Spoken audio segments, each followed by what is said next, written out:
Hello everyone, welcome to Study Spark YouTube family. आज हम लोग शुरू कर रहे हैं बीएसएफसी एग्जाम्स के एमसीक्यू,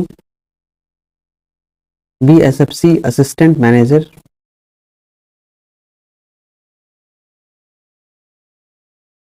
एग्जाम के लिए एमसीक्यू। इससे पहले हमने एमआईएस पढ़ लिया है। What is MIS? ये पीडीएफ नोट्स है। इसका हमने आपको क्लास में पढ़ा दिया है, आपने यूट्यूब पे वीडियो भी देख लिया होगा। और मैंने आपसे कहा भी था कि अगर आपको पूरा पीडीएफ नोट्स चाहिए, क्लास चाहिए, तो आप हमारा ऐप डाउनलोड कर लीजिए study spark Google play store से, या फिर आप हमें 7050743900 पे व्हाट्सएप कर सकते हैं कोर्स के रिगार्डिंग। ये आपको कोर्स के बारे में कोई जानकारी चाहिए। आपको अगर बीएसएफसी का फुल तैयारी करना है, असिस्टेंट मैनेजर का या एओ का, तो आपके लिए काफ़ी हेल्पफुल होने वाला है वीडियो। तो चलिए, जो हमने पढ़ाया है आपको फर्स्ट वीडियो में, उसका एमसीक्यू कर लेते हैं। आपने एक एक पढ़ लिया है। व्हाट इज एमआईएस पढ़ लिया है, एमआईएस क्या है, उसके जस्टिफिकेशंस को पढ़ लिया है। जहाँ हमने आपको डिसीजन मेकिंग के बारे में बताया है, एमआईएस सिस्टम के बारे में बताया था, रिकॉर्ड कीपिंग के बारे में बताया था। ये सब नोट्स में लिखा हुआ है, पीडीएफ में आप देख सकते हैं। ये काफ़ी हेल्पफुल रहेगा।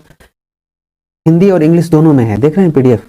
कंपोनेंट्स ऑफ एमआईएस हमने बताया था, people, data, business procedures, hardware, software इत्यादि आपको बताया गया था।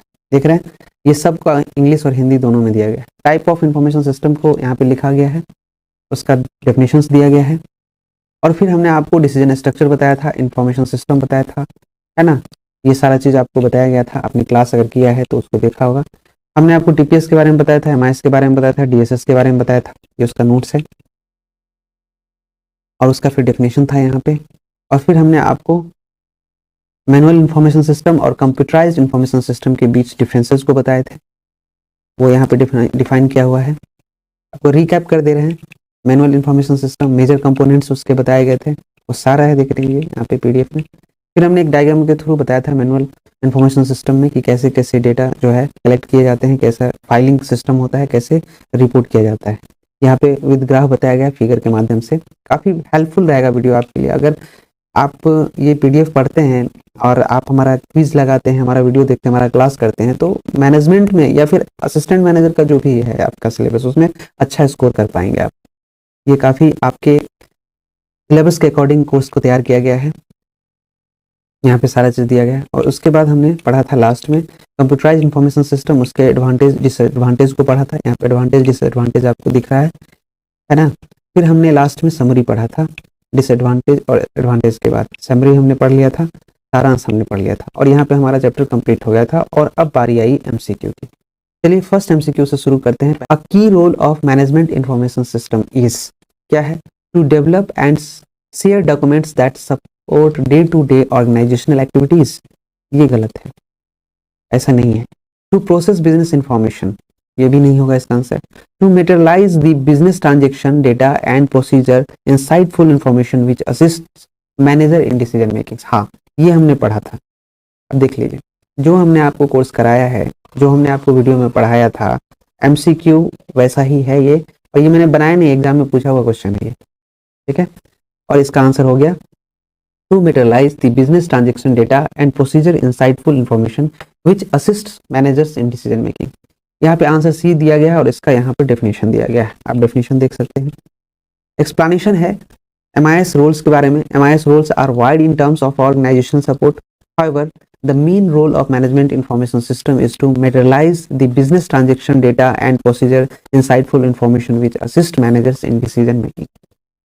चलिए, आप अगर हिंदी मीडियम से हैं तो हम हिंदी में भी इसको पढ़ दे रहे हैं और हिंदी में भी आप समझिए ताकि आपको समझ में आएगा। क्योंकि मैं यहाँ पे आप चीज़ों को इलेबोरेट नहीं करूँगा, चीज़ों को अब डिफाइन नहीं करूँगा, बिकॉज मैंने इसके लिए एक डेडिकेटेड वीडियो बना दिया है। अगर आपने हमारा वो वीडियो नहीं देखा है तो प्लीज़ इस क्वेश्चन को करने से पहले, इस एमसीक्यू को करने से पहले उस वीडियो को जरूर देख लीजिए, तभी आपके समझ में आएंगी और आप क्वेश्चन को कर पाएंगे। इसलिए मेरा यह सलाह है कि आप सबसे पहले उस वीडियो को देखिए, क्लास में जाकर, हमारे चैनल पे जाकर, प्लेलिस्ट में है ये, और फिर इस क्वेश्चन को बनाएं। मैं यहाँ पे किसी भी चीज़ को डिफाइन नहीं करूँगा, जल्दी जल्दी एमसीक्यू करके ख़त्म करेंगे, क्योंकि उसके लिए स्पेशल हमने 1 घंटा दे रखा है, तो फिर यहाँ पे टाइम देने का कोई मतलब नहीं बनता है। चलिए, हिंदी में कहता है प्रबंधन सूचना प्रणाली की एक महत्वपूर्ण भूमिका है। क्या महत्वपूर्ण भूमिका है? दिन प्रतिदिन की संगठनात्मक गतिविधियों का समर्थन करने वाले दस्तावेजों को विकसित और साझा करना। नहीं, ये नहीं होगा। यहाँ तो डे टू डे लेन देन की बात हुई थी, डे टू डे ट्रांजेक्शन की बात हुई थी।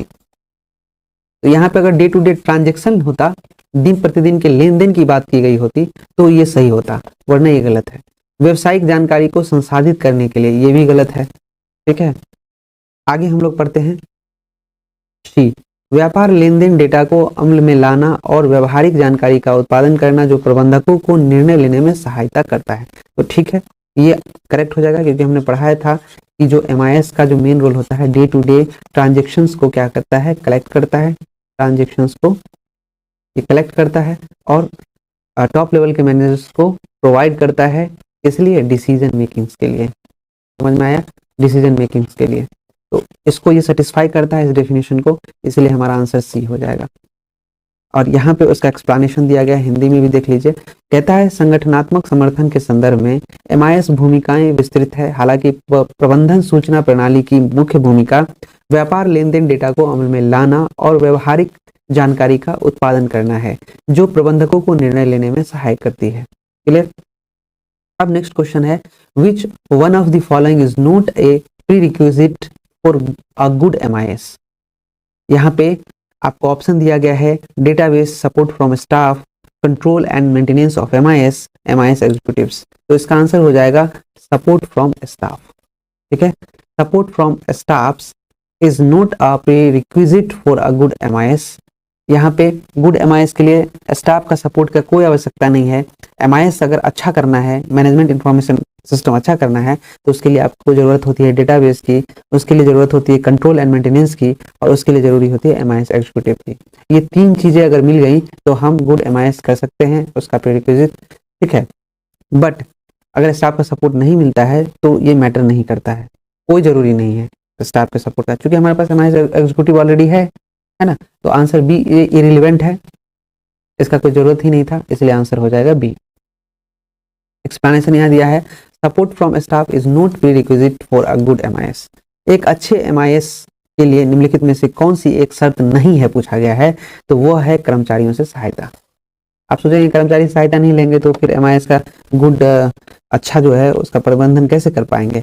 तो देखिए यहाँ पे एक डी में लिखा हुआ था MIS एग्जीक्यूटिव, MIS अधिकारी, ऑलरेडी ये कर्मचारी है, तो ये तो अननेसेसरी बात लिखा हुआ है ना। यहाँ पे डेटाबेस की आवश्यकता होती है, MIS का नियंत्रण और रखरखाव की आवश्यकता होती है, और साथ ही साथ एग्जीक्यूटिव जो होते हैं MIS के, उनकी आवश्यकता होती है। तो इसका डेफिनेशन यहाँ भी लिखा है, एक अच्छे MIS के लिए स्टाफ के समर्थन एक शर्त नहीं है, मतलब इसका समर्थन होना ये आवश्यक नहीं है। What amongst the following are the primary characteristics which must be processed by information? First है availability, timelines, accuracy, all of this. ये तीनों जरूरी है भैया। प्राइमरी कैरेक्टरिस्टिक्स है इसके लिए, इंफॉर्मेशन के लिए, इंफॉर्मेशन को प्रोसेस करने के लिए प्राथमिक विशेषताएं क्या क्या, अवेलेबिलिटी, टाइमलाइंस और एक्यूरेसी, ये तीनों होंगे तभी हो पाएगा। ठीक है, यहाँ पे उसका डेफिनेशन है, एक्सप्लेनेशन है, ये आपको PDF मिल जाएगा, आप देख सकते हैं वहाँ पे। निम्नलिखित में से कौन सी प्राथमिक विशेषताएं हैं जिन्हें सूचना द्वारा संसाधित किया जाना चाहिए? उपलब्धता, समयबद्धता, सटीकता, ये सभी हमारा आंसर हो जाएगा। देखिए यहाँ पे हर चीज को मैं डिफाइन नहीं कर रहा, मैंने पहले भी बोल दिया कि मैंने ऑलरेडी क्लास में बता रखा है इसे, आप वहां जाकर पढ़ लीजिए। It is a necessity of the data to be dash before it can be converted into information. अब क्या नेसेसिटी है डेटा को क्या बोलते हैं कन्वर्ट करने के लिए इंफॉर्मेशन में, तो वो सबसे जरूरी होता है प्रोसेस। डेटा को जब प्रोसेस करेंगे तभी वो इंफॉर्मेशन में कन्वर्ट होगा। अब बोलेंगे कैसे, देखिए कंप्यूटर जिस तरह से IPO सर्किल में काम करता है, IPO सर्किल क्या होता है इसको समझिए। IPO सर्किल बोलते हैं I for input, P for process और O फॉर होता है आउटपुट। ठीक है, तो यहाँ पे डेटा क्या हो जाएगा, आपका इनपुट हो जाएगा, और ये जब प्रोसेस होगा, प्रोसेस होने के बाद जो आउटपुट निकलेगा वो इन्फॉर्मेशन होगा। तो हमेशा ध्यान रखिएगा, जो इन्फॉर्मेशन जो होता है वो डेटा से मिलकर बना होता है, आंकड़ों से मिलकर सूचना बनती है, तो डेटा से मिलकर ही इन्फॉर्मेशन बनता है। तो यही है कि जब हमारा जो नेसेसिटी होता है, डेटा जब प्रोसेस होगा तभी वो कन्वर्ट होगा इन्फॉर्मेशन में। तो answer A is the right. यहाँ पे एक्सप्लेनेशन है, data has to be processed before it can be converted into information. Data को सूचना में बदलने के से पहले उसका क्या होना चाहिए, संसाधित होना जरूरी है, प्रोसेस होना जरूरी है इसका। Which of the following is not an objective of MIS? MIS का कौन सा उद्देश्य नहीं है, इसमें कौन सा ऑब्जेक्टिव नहीं है, ये आपको बताना है। Support in decision making, provides insightful information, assist management people, recruit people for system. देखिए यहाँ पे डिसीजन मेकिंग में करता है सपोर्ट, तो ये सही हो जाएगा। प्रोवाइड्स इंसाइटफुल इंफॉर्मेशन, ये भी करेक्ट है। असिस्ट मैनेजमेंट पीपल, ये भी सही है। But recruit people for system, ये गलत है। ये रिक्रूटमेंट के लिए नहीं होता है ना, ये तो मैनेजमेंट के डिसीजंस के लिए होता है, मैनेजमेंट को सपोर्ट करने के लिए होता है MIS। अगर आपने डेफिनेशंस और ऑब्जेक्टिव्स पढ़े हैं इसके, तो आप इसको आसानी से कर जाएंगे। तो इसका आंसर डी जो होता है ये नहीं होगा, ये गलत है। क्लियर है? निम्न में से कौन सा MIS का उद्देश्य नहीं है? तो इसका आंसर हो जाएगा डी, सिस्टम के लिए लोगों की भर्ती करना। ये इसका गलत है डेफिनेशन, तो ये नहीं होगा उसका उद्देश्य। ऑब्जेक्टिव जो होता है MIS का वो होता है निर्णय लेने में सहायता करता है ये, और ये अंतर्दृष्टिपूर्ण जानकारी प्रदान करता है। कितना क्लिष्ट वर्ड हो गया अंतर्दृष्टिपूर्ण। प्रबंधन के लोगों की सहायता करता है। और यहाँ पे व्याख्या भी दिया है कि MIS प्रणाली जो होता है निर्णय लेने में सहायता करती है और व्यवहारिक जानकारी देती है। Which one is the organisations backbone? अब बोलता है कि किसी भी संस्थान का जो रीढ़ का हड्डी है वो कौन होता है। तो किसी भी, देखिए MIS सिस्टम की बात यहाँ हो रही है। MIS सिस्टम में जो बैकबोन कहा जाता है वो इंफॉर्मेशन को कहा जाता है, सूचना को कहा जाता है, ये ध्यान रखना है। कैपिटल, ये कॉमर्शियल टर्म्स होता है। कॉमर्स में कैपिटल वगैरह जो होता है उसको ब्लड बोला गया है। किसी भी संस्था ऑर्गेनाइजेशन का रक्त होता है। एम्प्लॉय मैनेजमेंट, ये MIS में नहीं आता है, ये कॉमर्शियल टर्म है कैपिटल। तो यहाँ पे बैकबोन अगर MIS के टर्म में पूछा जाए तो वो इंफॉर्मेशन हो जाएगा इसका करेक्ट आंसर। क्लियर? यहाँ पे आपको एक्सप्लेनेशन भी दिया है। Information is a backbone of an organisation which reference to this MIS is considered as a heart and soul of an organisation. कौन सा संगठन की रीढ़ की हड्डी है? तो सूचना। सूचना एक संगठन की रीढ़ है। इस संदर्भ में MIS को एक संगठन का दिल और आत्मा माना जाता है।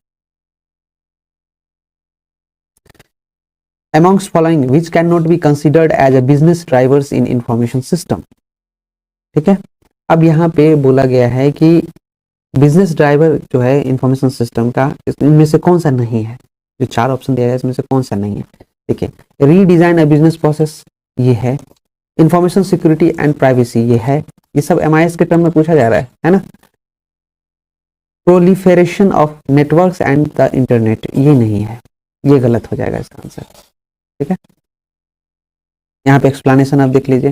एक्सप्लेनेशन क्या है? इन information system proliferation of network and the internet is not a business driver. निम्नलिखित में से किसी सूचना प्रणाली में व्यवसाय चालक के रूप में नहीं माना जा सकता है। व्यवसायिक प्रक्रिया को नया स्वरूप दें, ये माना जाएगा। सूचना सुरक्षा और गोपनीयता, ये माना जाएगा। लेकिन ऑप्शन सी जो है नेटवर्क और इंटरनेट का प्रसार, ये नहीं माना जाएगा। सूचना प्रणाली में नेटवर्क और इंटरनेट का प्रसार व्यवसाय चालक नहीं है। An MIS information comes from, MIS information कहाँ से आया है? Internal source, external source, both internal and external source, none of the above. तो आंसर हो जाएगा both internal and external source. MIS का आप मेरा फिर से वीडियो देखिए और इस क्वेश्चन को बनाइए, आसानी से बनेगा। हमने बताया था MIS जो होता है इंटरनल सोर्स के लिए भी यूज होता है। इंटरनल सोर्स क्या होता है? Internal source employ to employ, एक दूसरे से सूचना का आदान प्रदान करते हैं। एक्सटर्नल सोर्स क्या होता है? कोई भी ऑर्गेनाइजेशन क्या होती है, मार्केट से सूचना प्राप्त करती है कि मार्केट में क्या प्रेशर है उसके प्रोडक्ट के प्रति, क्या फोर्स है उस पर, क्या कंपटीशन का स्थिति है, ये सब जानकारी इकट्ठा करती है। और भी बहुत सारी चीज है जिसमें मदद करता है। एक MIS सूचना आती है कहाँ से? आंतरिक स्रोत से, बाहरी स्रोत से, आंतरिक और बाहरी दोनों स्रोत से, ये हो जाएगा। MIS सूचना का एक आंतरिक और बाह्य स्रोत है। Which one is an internal source of information for MIS? अब इनमें से कौन सा जो है इंटरनल सोर्स है? अब हमने वहां बताया है इंटरनल सोर्स और एक्सटर्नल सोर्स के बारे में MIS के टर्म में, तो यहाँ पे पूछ भी दिया कि कौन सा है। देखिए, कस्टमर्स केयर डिपार्टमेंट, ये इंटरनल सोर्स ही है। HR डिपार्टमेंट इंटरनल सोर्स है। मार्केटिंग डिपार्टमेंट, ये इंटरनल सोर्स है। ये सारे ऑर्गेनाइजेशन के अंदर की डिपार्टमेंट्स हैं, अंदर की चीजें हैं, है ना। कस्टमर केयर डिपार्टमेंट ऑर्गेनाइजेशन के अंदर होता है। HR डिपार्टमेंट ऑर्गेनाइजेशन के अंदर होता है। मार्केटिंग डिपार्टमेंट ऑर्गेनाइजेशन के अंदर होता है। तो ये इंटरनल इंफॉर्मेशन के सोर्स हैं। ठीक है, ऑल ऑफ दिस, ये आपका आंसर हो जाएगा।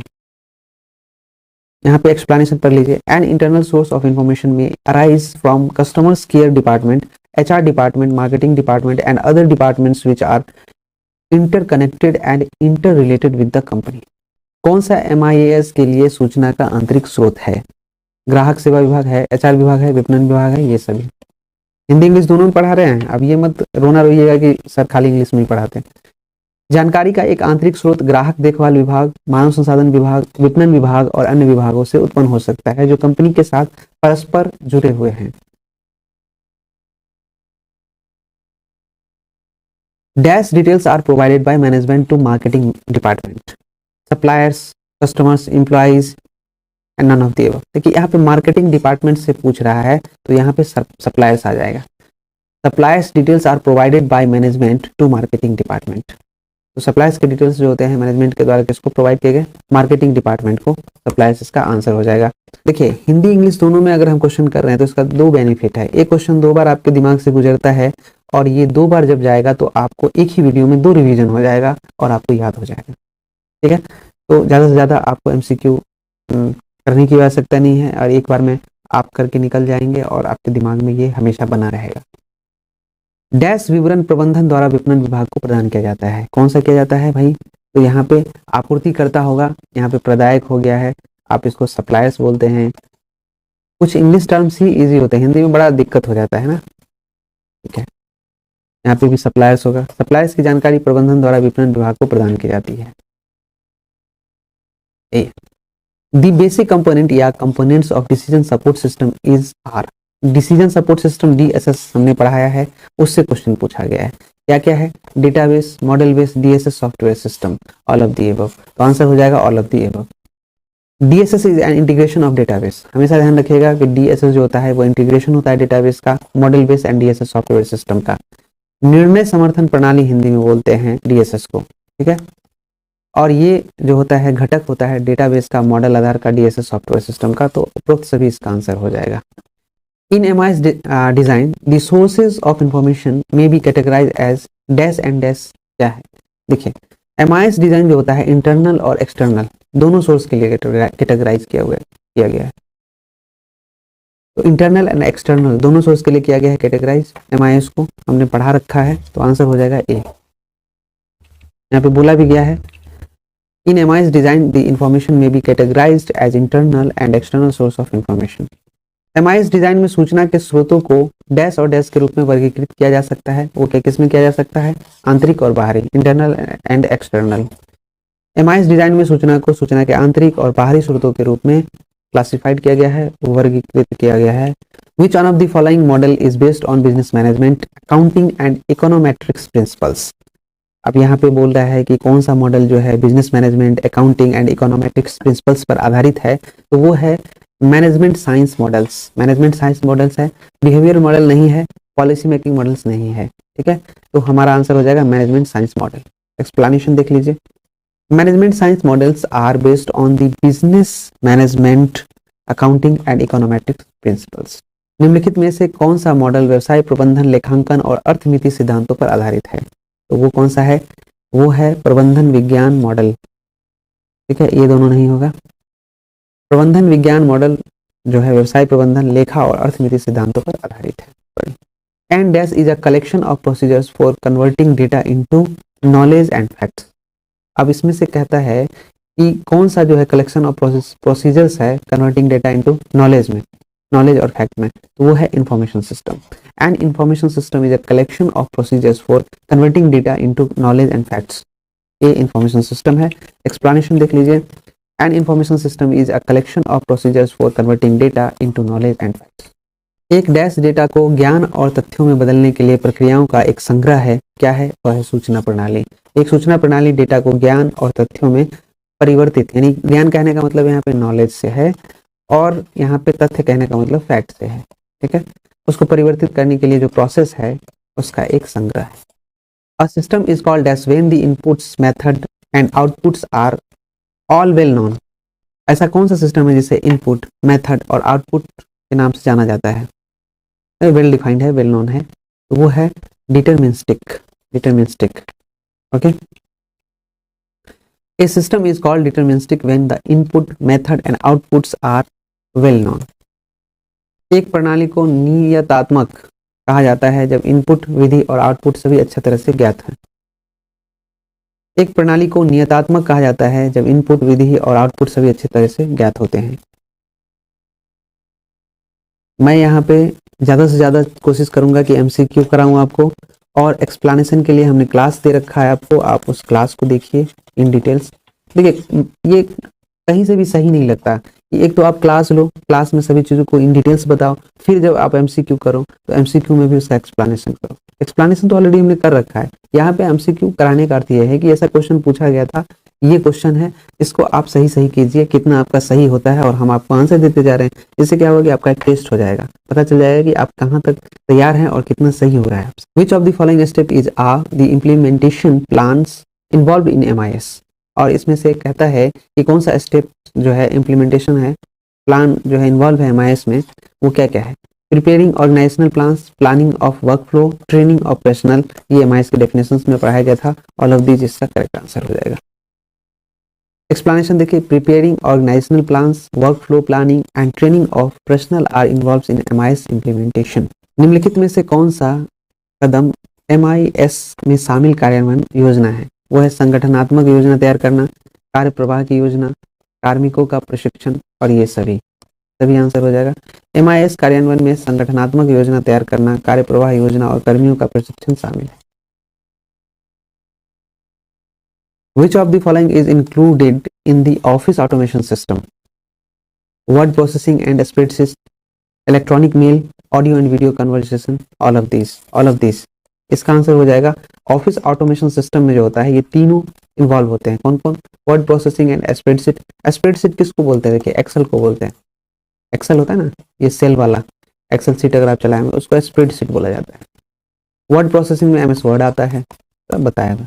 इलेक्ट्रॉनिक मेल हो गया, मेल जो करते हैं। ऑडियो वीडियो कन्वर्सेशन जो करते हैं, वीडियो कॉल या ऑडियो वीडियो सेशंस होते हैं, ट्रेनिंग वगैरह आप करते हैं, ये सब जो है ऑफिस ऑटोमेशन सिस्टम के पार्ट हैं। ऑल ऑफ दीज इसका आंसर हो जाएगा। An office automation system in MIS में involves word processing, spreadsheet, presentation, application, audio and video conversations, emails, etc। Presentation हो गया, MS पावर पॉइंट में जो होता है प्रेजेंटेशन वगैरह बनाते हैं आप, वो हो गया। ऑफिस ऑटोमेशन सिस्टम में निम्नलिखित में से कौन सा शामिल है? वर्ड प्रोसेसिंग और स्प्रेडशीट, इलेक्ट्रॉनिक मेल, ऑडियो और वीडियो बातचीत, ये सभी। MIS में एक ऑफिस ऑटोमेशन सिस्टम में word processing, spreadsheet, presentation, application, audio और वीडियो वार्तालाप, ईमेल आदि शामिल होते हैं। In dash a network, clients and another server works together to process the application. In a dash network, उसमें कौन सा ऐसा नेटवर्क है जिसमें क्लाइंट और दूसरा सर्वर जो होता है एक दूसरे के साथ काम करता है, उसका एप्लीकेशन जो है प्रक्रिया करता है, वो कौन सा है? तो वो है client server computing. Client server computing, ये सब नहीं है, एक साथ काम नहीं करता ये, ठीक है। तो in a client server computing network, client and another server work together to process the application. एक डैश नेटवर्क में क्लाइंट और अन्य सर्वर एप्लीकेशन को प्रोसेस करने के लिए एक साथ काम करते हैं। Client server computing, client server computing network में क्लाइंट और अन्य सर्वर एप्लीकेशन को प्रोसेस करने के लिए एक साथ काम करते हैं। कौन काम करते हैं भैया? करते ही है। The dash is defined as a set of activities performed across the organization, creating as the output of value to the customer। अब बोल रहा है कि इसमें से कौन सा है जो डिफाइन करता है activity of performed across the organisation, creating as the output of value to the customer. वो है बिजनेस प्रोसेस। बताया हुआ है आपको बिजनेस प्रोसेस, इसका आंसर। एक्सप्लेनेशन देखिए, the business process is defined as a set of activities performed across the organisation, creating as the output of value to the customer. Dash को ग्राहक के लिए मूल्य के आउटपुट के रूप में बनाने वाले संगठन में की जाने वाली गतिविधियों के एक सेट के रूप में परिभाषित किया गया है, और वह है व्यापार प्रक्रिया, बिजनेस प्रोसेस। व्यवसाय प्रक्रिया, बिजनेस प्रोसेस को ग्राहक के लिए मूल्य के आउटपुट के रूप में बनाने वाले संगठन में की गई गतिविधियों के एक सेट के रूप में परिभाषित किया गया है। Which one of the following is not included in a transaction processing system, TPS? TPS में कौन शामिल नहीं किया गया है? Input, process, output, feedback. Feedback को नहीं किया गया, IPM ने बताया था अभी, इसको शामिल किया गया, ठीक है। तो TPS में इनपुट प्रोसेस, तो TPS में इनपुट प्रोसेस आउटपुट को शामिल किया गया है, फीडबैक को नहीं किया गया। एक्सप्लेनेशन देखते हैं। Feedback is not a component of a transaction processing system, TPS। अब समझ में आ गया कि जो मैंने क्लास लिया था, अकॉर्डिंग टू सिलेबस लिया था, अकॉर्डिंग टू सिलेबस पढ़ाया था, और ऐसा क्वेश्चन पूछा जाता है। निम्नलिखित में से कौन सा लेन देन प्रसंस्करण प्रणाली में शामिल नहीं है? तो वह है प्रतिक्रिया। इनपुट, प्रक्रिया, आउटपुट, यह है, ठीक है। Which one is a true for a good ERP? ERP जानते हैं? ERP पे आपने काम भी किया होगा। तो flexible ERP, modularity, extend within the company, ये सभी इसके आंसर हो जाएंगे ERP के लिए। फ्लेक्सिबल होना चाहिए, मॉड्यूलरिटी होना चाहिए, extend within the company होना चाहिए, है ना। Flexibility, modularity and extend within the company are some key parameters of a good ERP system. तो अच्छे ERP सिस्टम के लिए जो होता है ये पैरामीटर्स होते हैं, और वो क्या क्या होते हैं कि वो लचीला हो, मतलब फ्लेक्सिबिलिटी हो, मॉड्यूलरिटी हो, और वो एक्सटेंड करे मतलब कंपनी के अंदर, ठीक है, कुछ पैरामीटर्स पे। एक अच्छे ERP के लिए कौन सा सही है? लचीला ERP, मॉड्यूलरिटी, कंपनी के भीतर विस्तार, ये सही है। The process of matching a question to information in the knowledge base in an expert system is known as, वो है interference. The process of matching a matching of question जो होता है information to the knowledge base in an expert system is known as interference. ये definition ही direct पूछ लिया, ठीक है, interference का definition है ये। The process of matching a question to information in the knowledge base in an expert system is known as interference. एक विशेषज्ञ प्रणाली में ज्ञान के आधार पर जानकारी के लिए एक प्रश्न के मिलान की प्रक्रिया को क्या कहा जाता है? उसको कहा जाता है अनुमान। मतलब एक विशेषज्ञ प्रणाली जो होता है वो अपने अनुभव के आधार पर, ज्ञान के आधार पर जो इंफॉर्मेशन होता है उसके प्रश्न का जो मिलान की प्रक्रिया है, जो प्रोसेस है, उसको इंटरफेरेंस कहा जाता है, अनुमान कहा जाता है। Strategic information and decision making are important to decision makers. अब बताइए, ये बताया था ना आपको, लेवल बताया था, 3 लेवल्स। स्ट्रेटजिक बताया था, टैक्टिक बताया था, जिसको मिडिल मैनेजमेंट भी बोलते हैं। यहाँ पे strategic information and decision making की बात कर रही थी। यहाँ पे इधर का तो था इन्फॉर्मेशन सिस्टम का, आपने पढ़ा है इसको, इधर था डिसीजन मेकिंग के लिए। तो यहाँ पे स्ट्रेटजिक डिसीजन के लिए क्या था? यहाँ पर एग्जीक्यूटिव मैनेजर्स, इसको एग्जीक्यूटिव मैनेजर्स भी बोलते हैं ना, टॉप लेवल के होते हैं। इसका आंसर हो जाएगा एग्जीक्यूटिव मैनेजर। आप वीडियो देखिए, हमारा क्लास देखिए, समझ में आएगा। Strategic information and decision making are important to executive managers. नीति निर्माताओं के लिए रणनीति, जानकारी और निर्णय लेना महत्वपूर्ण है। कार्यकारी प्रबंधकों के लिए, कार्यकारी प्रबंधकों के लिए रणनीतिक जानकारी और निर्णय लेना काफी महत्वपूर्ण है। एक क्वेश्चन है, देखिए ये क्या है? Ajay woke up and went to the ATM to take money. He then went grocery store to buy some products and paid with his debit card. He finished off his day by going to school and registered online for his computer class. Ajay had multiple contacts with that kind of information throughout his day. अब बोलता है कि अजय उठता है और जाता है ATM से, क्या करता है, पैसा निकालता है, उसके बाद फिर जाता है ग्रोसरी स्टोर पे, वहाँ पे कुछ सामान खरीदता है, फिर वहाँ पे जो क्या करता है, डेबिट कार्ड से पेमेंट करता है, और फिर क्या करता है, सब खत्म करके काम, और उसके बाद क्या करता है, कंप्यूटर क्लास के लिए रजिस्टर करता है। अब यहाँ पे जो ये सारा वर्क हुआ है, तो कहता है कि what kind of information system through out his day. तो इस दिन जो है, जो इंफॉर्मेशन सिस्टम है वो किस टाइप का है इसका? तो देखिए, ये इंफॉर्मेशन है इसका ट्रांजैक्शन प्रोसेसिंग सिस्टम, TPS से रिलेटेड। क्यों? क्योंकि यहाँ पे ट्रांजैक्शन है, लेन देन हुआ है यहाँ पे, जो हमने बताया था डे टू डे ट्रांजैक्शन के लिए होता है। क्योंकि transaction processing system is used to record all transaction. तो ट्रांजैक्शन क्या है ना, वो पैसा, अजय उठा, पैसा लेने के लिए एटीएम गया, फिर वहाँ कुछ उत्पाद खरीदा, किराने की दुकान पर गया, डेबिट कार्ड से भुगतान किया, फिर स्कूल जा करके अपना दिन समाप्त किया, कंप्यूटर क्लास के लिए ऑनलाइन पंजीकरण कराया। आज अपने पूरे दिन किस तरह की सूचना प्रणाली के साथ संपर्क में था? तो भैया पूरे दिन तो खरीदारी कर रहा है, लेन देन कर रहा है, तो कौन सा होगा? TPS को आएगा ही ना। तो इस टाइप के भी क्वेश्चन पूछ दिए जाएंगे। अब आ रहा है ना समझ में? कॉन्सेप्ट का होना जरूरी है, बिकॉज यू आर MBA, आप हैं मास्टर बिजनेस एडमिनिस्ट्रेटर या PGDM, post graduate diploma in management, जो भी हैं आप एक मैनेजर हैं। तो आपसे जो क्वेश्चन पूछा जाएगा वो डिसीजन मेकिंग टाइप के क्वेश्चंस पूछे जाएंगे, और वो तभी बनेंगे आपसे जब आपका कॉन्सेप्ट क्लियर होगा। क्लियर? ट्रांजैक्शन प्रोसेसिंग सिस्टम का उपयोग सभी लेन देन को रिकॉर्ड करने के लिए किया जाता है। The basic components of executive support system, ESS, ये हमने आपको नहीं पढ़ाया है। ESS के बारे में बोल रहा है। तो एग्जीक्यूटिव सपोर्ट सिस्टम के लिए जो सॉफ्टवेयर होता है उसको हम ESS सॉफ्टवेयर सिस्टम बोलते हैं।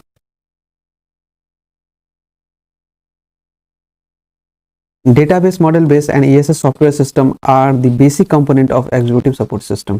कार्यकारी समर्थन प्रणाली ESS का मूल घटक है ESS software system. Clear? The most important reason for failure of MIS is, अब एमआईएस के फेलियर का होने का जो महत्वपूर्ण रीजन है, महत्वपूर्ण कारण है, वो कौन सा है? User involvement from initial phase of development, नहीं ये तो नहीं है, ये तो इसके डेवलपमेंट के लिए फेल्योर के लिए नहीं। Non involvement of end user, हाँ ये हो जाएगा इसका। डॉक्यूमेंटेशन ऑफ स्पेसिफिकेशंस, नहीं ये इसके डेवलपमेंट के लिए, तो इसका आंसर हो जाएगा बी।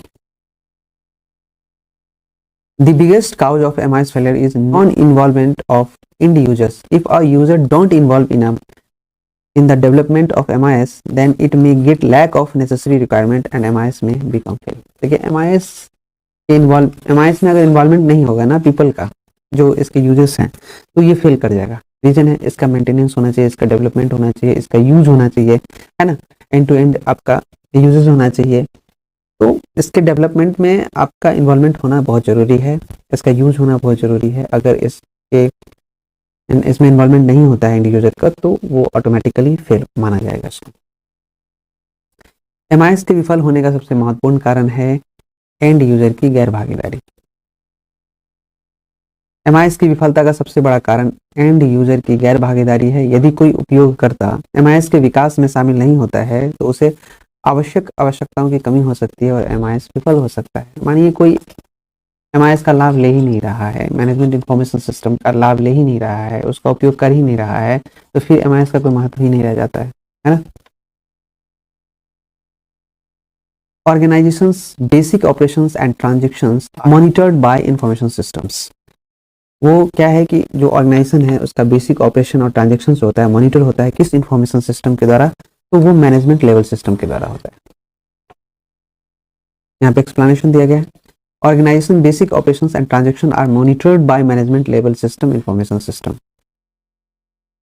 संगठनों के बुनियादी संचालन और लेन देन की सूचना प्रणाली द्वारा निगरानी की जाती है प्रबंधन स्तर प्रणाली के द्वारा। ठीक है। Information performance characteristics associated with dash include projection and response to queries, और वो है एग्जीक्यूटिव सपोर्ट सिस्टम ESS है। ठीक है। तो इंफॉर्मेशन परफॉर्मेंस कैरेक्टरिस्टिक्स है वो एसोसिएटेड है एग्जीक्यूटिव सपोर्ट सिस्टम से, जो कि इंक्लूड करता है projection and response to queries.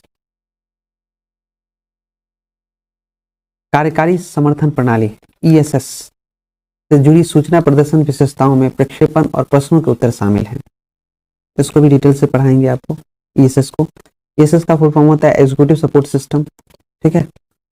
इससे क्या होता है कि प्रश्नों का अनुमान लगाना इसमें शामिल होता है और उसके प्रति प्रतिक्रियाएं देना शामिल होता है।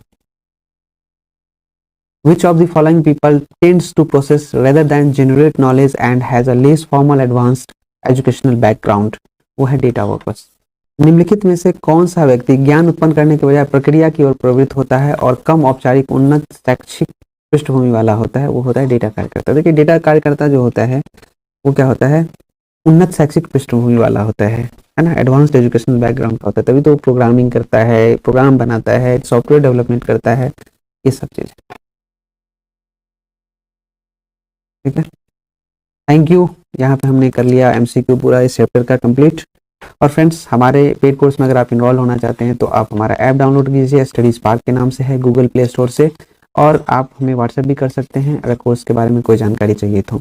हम KVS का भी तैयारी करवाते हैं, KVS नॉन टीचिंग का, जिसमें ASO, FO और जो भी है, जहाँ पे आपको 90 मार्क्स के CCS, CCA, GFR 2017 रूल्स वगैरह पूछे जाते हैं। साथ ही साथ हम मैनेजमेंट का भी करवाते हैं कोर्स, मैनेजमेंट और अकाउंट्स का। ठीक है।